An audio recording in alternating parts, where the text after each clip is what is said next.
I'm recording it now. There you go. Next slide. Thank you very much. So next slide again for me, please. Yeah. Thank you. So this sprint has been extremely productive. The UR team have completed many tasks, as you can see here, which includes creating the discussion guide for research, agreeing the best practice around quality control and GDPR. We've written and approved the screener, we've filtered through high focus participants, and we've continued to meet with the licensing team at the same time to understand process flows and bolster those service maps. Next slide for me, Julia. Thank you. With the recruitment emails, it's been really helpful to have a uniform approach to how the content is written. So as you can see here, we've drafted emails for the councils to send to their license holders, priming them for the upcoming research. We wanted to make sure that we had the council's principles in mind when we were drafting these emails. So we created our first drafts, we reviewed it internally, and then brought it forward to the councils, explaining our approach and the UR side of it, and noting any edits that the councils had as subject matter experts that would help to bridge those gaps. After having a review with the councils, we had an understanding of the best way to frame these letters. So we wanted to make sure that we had the correct language from the councils, which would hopefully spur potential participants to come forward and join these sessions. But it was also important that we had that user research feel, and that we made sure that the participants felt like this was something that they were going to bring to the table to help make that change. So language was very key when writing the recruitment email for participants. We combined our UR knowledge, as I said previously, but this was helped and full by the councils.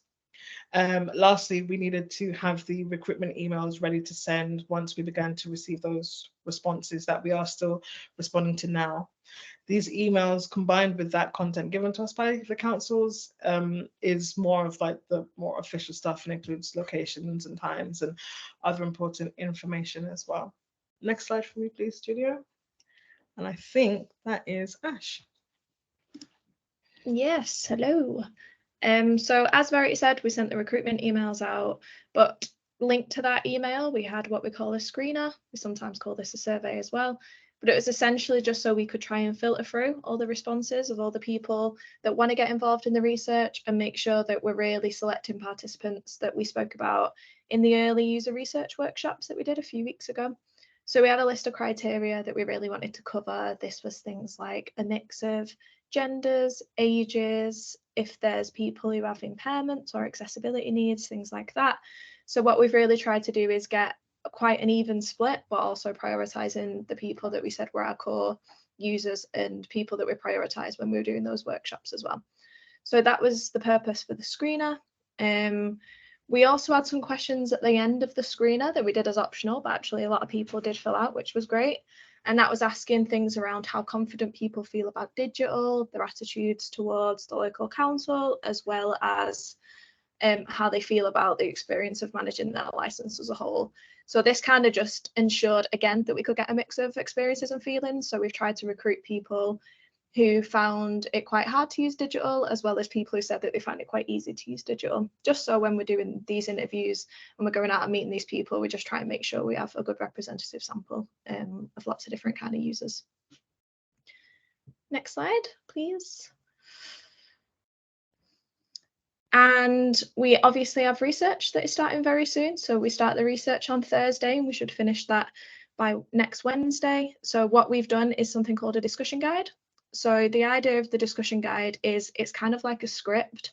So we'll go through this when we're doing the research. It ensures we're consistent across all the different sessions.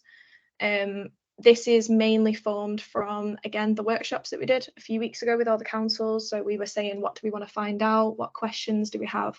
All those kinds of things. So we've pulled all of those together and put those into the discussion guide.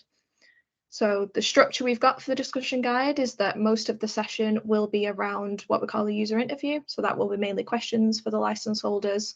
We've split that out with the different kind of licenses that they have. So like proprietors and operators have slightly different questions to drivers. If someone fits all three, we will ask them across all three as well. But then at the end, we're also just do what we call concept testing with the prototype that Rushmore created. in their previous project that they did with this on the previous alpha, just to get some early ideas on how people are feeling about the idea of an online digital system that could do some of these things for them. Basically, when you're asking questions, people might not have strong feelings, but then if you do put something in front of them and you give them something to give that opinion on, sometimes you get better findings doing it that way. So we are going to show the prototype to them as well, just to get some early feedback, and then if there's anything we can kind of get for free before we do all the analysis and do the second round of prototype testing, then we may as well get it while we've got hold of them. So that is the plan for the sessions. So then next, we're going to talk through some of the business process work that we've been looking at as well. So Alex has been away for some of this sprint, but we've been picking up some of the what we call service mapping that we spoke about in the last show and tell. So one of the other goals for the sprint was to really understand and identify any key opportunities and pain points of the Manage My License process across all of the councils. So most of you will be aware that we've been kind of badgering everyone for time with all the different licensing team members in all the different councils. The reason for that is we have user interviews with those where we basically went through the same questions, trying to understand where do you think your time is wasted, how do you find the process, where are the pain points, and just really trying to understand step by step what that process is for managing licenses. So Alex was looking at that from a very back-end perspective and looking at the technicalities, the exact kind of evidence. And from a user research and from a UX point of view, we've been looking across, okay, well, what is that experience? So it's really early on, so we've not done the full analysis yet, but I thought for this, we'll just pull out some really early findings. Some of these were kind of assumptions we had at the start, but it's really good to just validate that these are things across the councils that people experience. So for example, though the core process for managing licenses is the same, each council does have a slightly different approach on how they remind license holders of any documents or evidence needed. Some councils don't remind license holders and have a different way, but there is always an element of chasing no matter what part of the process that's in. So whether that is an early part of the process where it's reminding them that things need to get submitted, or whether it's you've got to the date, we need these things now, there is still chasing at that point as well. So I think communication with license holders has come out quite key from what we found early on. So again, just some examples. So Rushmore tend to email license holders for what's needed. Basingstoke send out a lot of letters and like reminder letters, as opposed to Rushmore is more digital. And then North Tyneside send printed forms, which then the license holders fill out and then email back completed. So again, the process is very similar, but just the way that they are executed is quite different. Though the pain points do seem to be coming out as very similar across the councils. The main one from what I've seen already is that the license holders don't seem to understand what needs to be submitted and why it needs to be submitted, even if that is explained to them on a form, on an email, anywhere like that. And they really rely on the councils to guide them through the process. That seems to be evident across all of the councils so far. Next slide, Julia. So again, like I said, we've got these things called service blueprints. We will be updating these as we go through. So this just covers the processes across each of the different councils, mainly around communication with the license holders. So what that has helped us to do is, as we've gone through these chats, it's really helped us see where there's any differences across the councils. Like I say, some councils are more paper-based, some are more digital-based, some do emails proactively, some do it reactively a bit later on in the process. It's really helped us identify that across all the different councils. The idea of that is that once we've done this license holder research, so hopefully we'll have everything done and dusted for this first round by next Wednesday, we'll look at all of these pain points and opportunities from the councils, bring it together with the pain points from the drivers and any opportunities across there. And that's when we'll ideate and come up with ideas around how can we solve some of these problems with the digital service that we're going to be providing. So we've kind of got the council side of it now, and then that's where we get the license holders, and we're just going to bring it all together so that we can, do some ideating around that. So again, we haven't analysed all of the findings. That will be done over the next week or so from the internal chats with the licensing teams. But some early discoveries are around some of the pain points. So I think a lot of the chats we had with a lot of your teams that are on the call, so these will probably not come as a surprise to you, but working through a list of letters or emails, however that is done, to send out is really time consuming. Checking dates around those, making sure that everything is correct before they go out, as well as once they've gone out. Just that general check-in of what needs to get sent out seems to take a long time. And from that, drivers are just not on top of their own licenses from what we've seen across the councils. Equally, on that first chase, it seems that around half of drivers don't respond to their emails when they're initially asked for things. And it's that those people that don't respond and doing the chasing around that, no matter what part of the process that is, it's just trying to get that communication with the license holders and getting them to respond to things.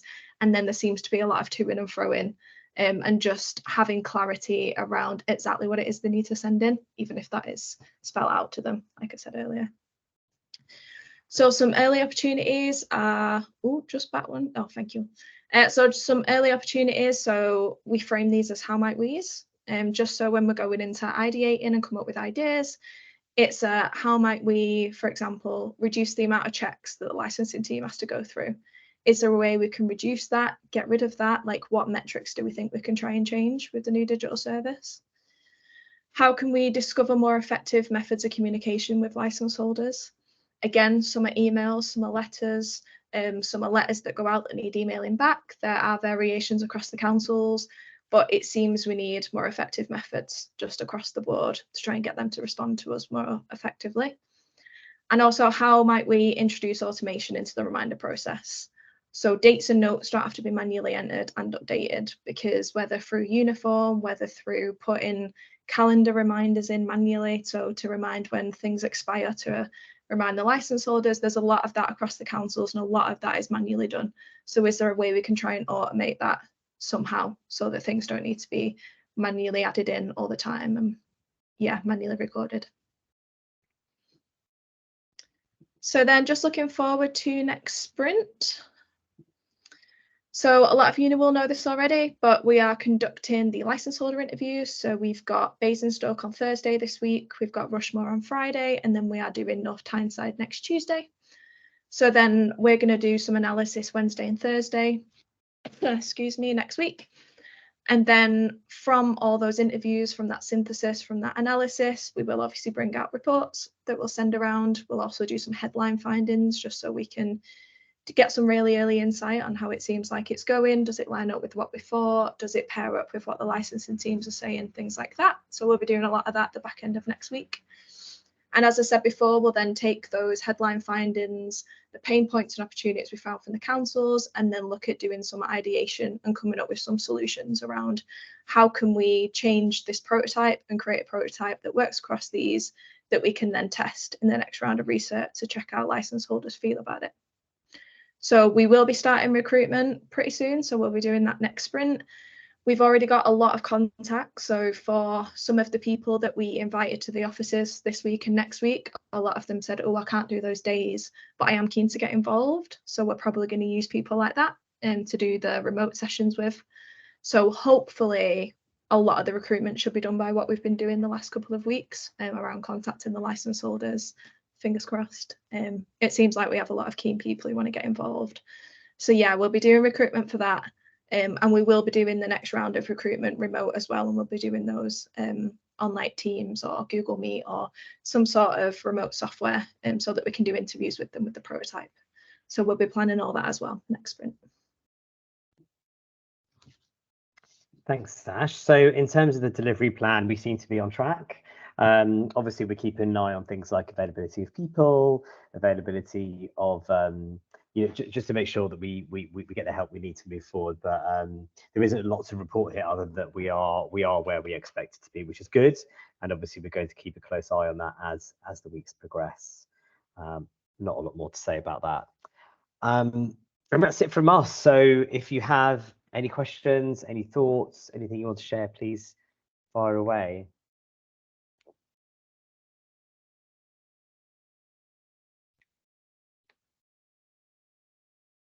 Is everything going how you're expecting it to go? Better than expected, worse than expected? Seems to be going okay. It's quite straightforward. Great. Lovely. Okay. Of course, feel free to ask us any questions afterwards by email if you have any. But obviously, we're in touch fairly often, aren't we? So if you need anything, you know exactly where we are. And if there's anything you think we need to change about the format of this show and tell, if it's not giving you what you need, or if you think something's missing, please do let us know, and we can tweak the format, because as we said, we obviously want to hear your feedback. So I appreciate we've already heard your feedback in previous forums, which is maybe why you don't have any here, but that is completely fine. And I hope you have a lovely afternoon, and thank you so much for coming along today. Thank you. Thanks, everyone. Thank you. Thank Bye. you. Bye.